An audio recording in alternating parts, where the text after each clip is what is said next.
Praise lord. ప్రభు అయిన యేసు నామములో అందరికీ వందనములు. ఈ దినము దేవుని వాక్యంలో నుంచి ప్రసంగి 7వ అధ్యాయము 8వ వచనం. కార్య ఆరంభము కంటే కార్యాంతము మేలు, అహంకారము గల వాని కంటే శాంతము గలవాడు శ్రేష్ఠుడు. ప్రియమైన వాళ్ళారా, ఈ మాటలు కూడా జ్ఞాని సొలొమోను రాసిన మాటలే. ప్రసంగిగా ఆయన ప్రసంగించిన మాటలు ఇవి.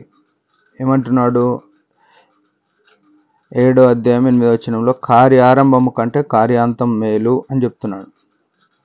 మనం కూడా మన జీవితంలో చాలాసార్లు పరిస్థితులు వచ్చినప్పుడు, ఎన్నో వాక్యాలు చెప్పినప్పుడు కార్యాంతం మేలు అని మాట్లాడతాం. ఇది చాలా మంచి మాట.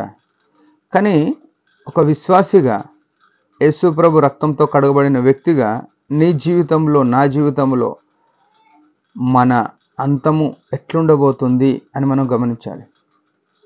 మనం చెప్తాం, మనము కార్యాంతం మేలని చెప్తాం, కానీ దానికి మన జీవితంలో ఎట్లుంది, కార్య ఆరంభం ఎట్లుంటుంది అంటే ఆర్భాటంగా ఉంటుంది. ఆర్భాటంగా ఆరంభిస్తాం.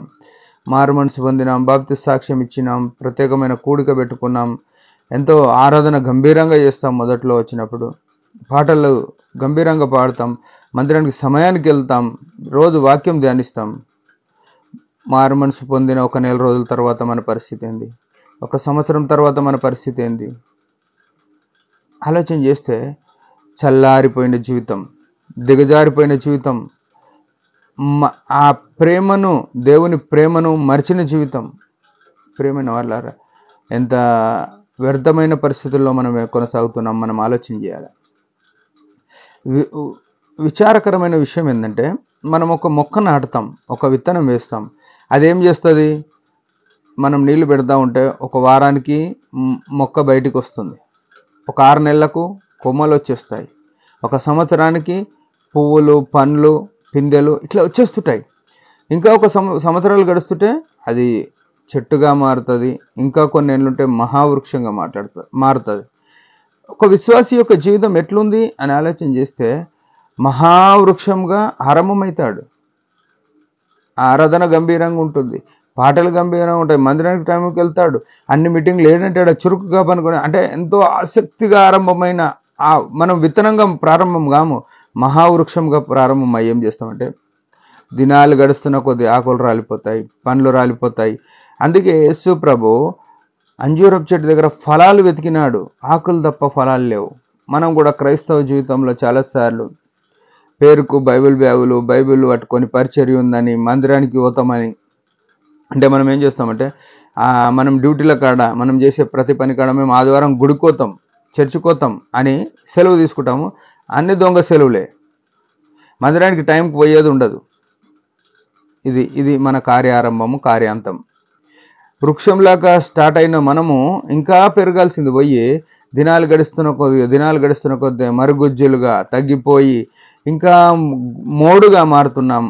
ఇది దేవుడు కోరుకునేది కాదు. కార్యాంతము మేలు అన్నప్పుడు మనం ఎట్లా అంటే ఎదిగే వృక్షంలాగా దినాలు గడుస్తున్న కొద్దీ ప్రభువులో, అందుకే మీరు వేరుపారి స్థిరత నుండి విస్తరించాలి అని చెప్పినాడు యేసు ప్రభు. మనం ఎట్లున్నాం ఈనాడు? నీరసిల్లిపోతున్నాం, దినదినము నీరసిల్లిపోతున్నాం. అయితే ఇక్కడ ఏమంటున్నాడు? అహంకారం గలవాని కంటే శాంతం గలవాడు శ్రేష్ఠుడు అంటున్నాడు. ఈ మాట కూడా మనం గమనించాలి.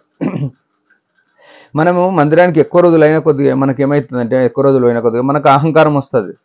వీళ్ళు నాకంటే తక్కువ, ఈమె నాకంటే తక్కువ, నేను బాగా ఆరాధన చేయగలుగుతా, బాగా ప్రార్థన చేయగలుగుతా, నాకు వాక్యం బాగా తెలుసు, పరిచయ విధానం బాగా తెలుసు అని అహంకారం వస్తుంది. కానీ దేవుడు కోరుకునేది ఏంటంటే, ఇవన్నీ తెలిసినా నువ్వు శాంతం గలవాడిగా ఉంటేనే మేలు అని చెప్తున్నాడు.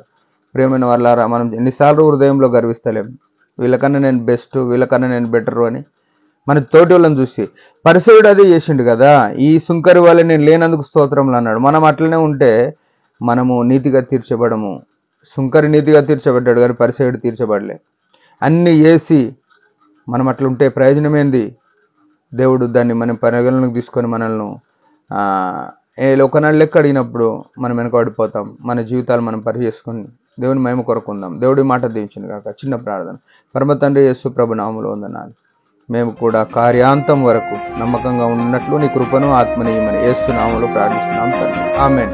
మీరందరి పరిచర్య గురించి భారంగా ప్రార్థించండి. Praise the lord.